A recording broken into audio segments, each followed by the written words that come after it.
Sahabat Vita, berita kali ini kita akan membahas revisi Undang-Undang TNI yang menuai banyak kontroversi. RUU ini tetap akan disahkan, meski banyak pihak yang menilai prosesnya begitu cepat dan tidak transparan. Apa saja perubahan yang disorot dan dampaknya bagi Indonesia? Simak beritanya hanya di Vita Official.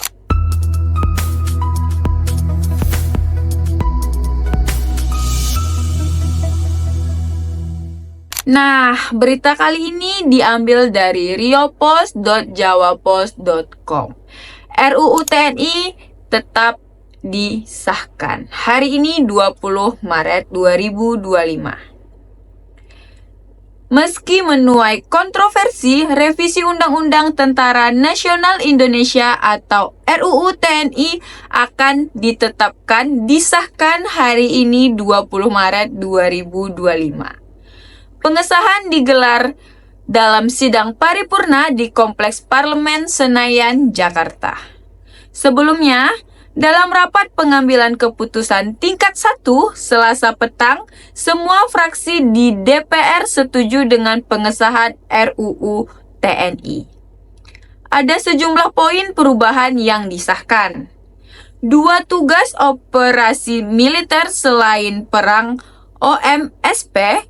Perubahan lain meliputi penambahan tempat jabatan sipil dari 9 menjadi 14 kementerian atau lembaga. Jelang pengesahan RUU TNI kemarin 19 Maret 2025, jajaran Komisi 1 dan Panja RUU TNI DPR bertemu Presiden Prabowo Subianto di Istana Kepresidenan Jakarta. Mereka menggelar pertemuan secara tertutup hampir 2 jam.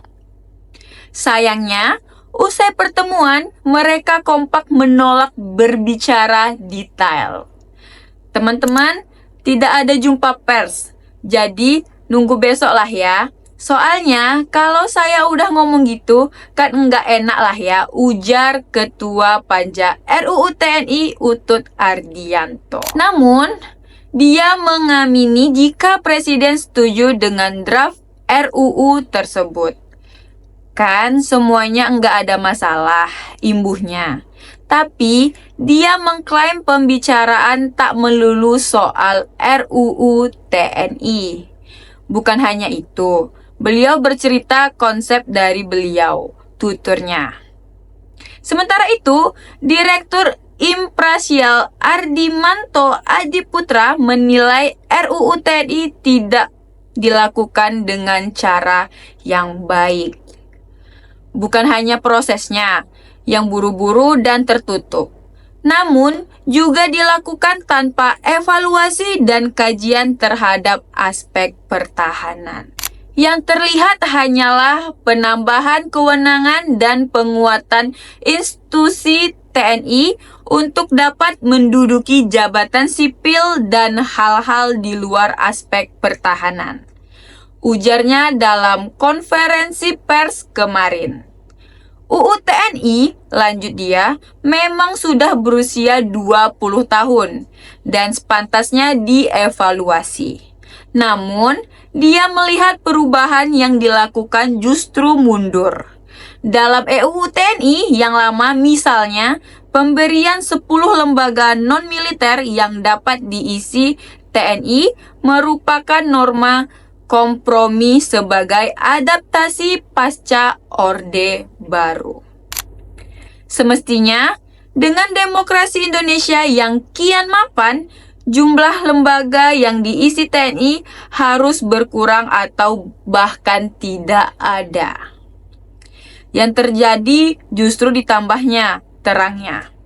Tak hanya itu, nuansa penambahan peran TNI juga terlihat dari pasal lainnya, seperti penambahan usia pensiun hingga perluas jenis operasi militer selain perang. Ini upaya untuk mereduksi supremasi sipil.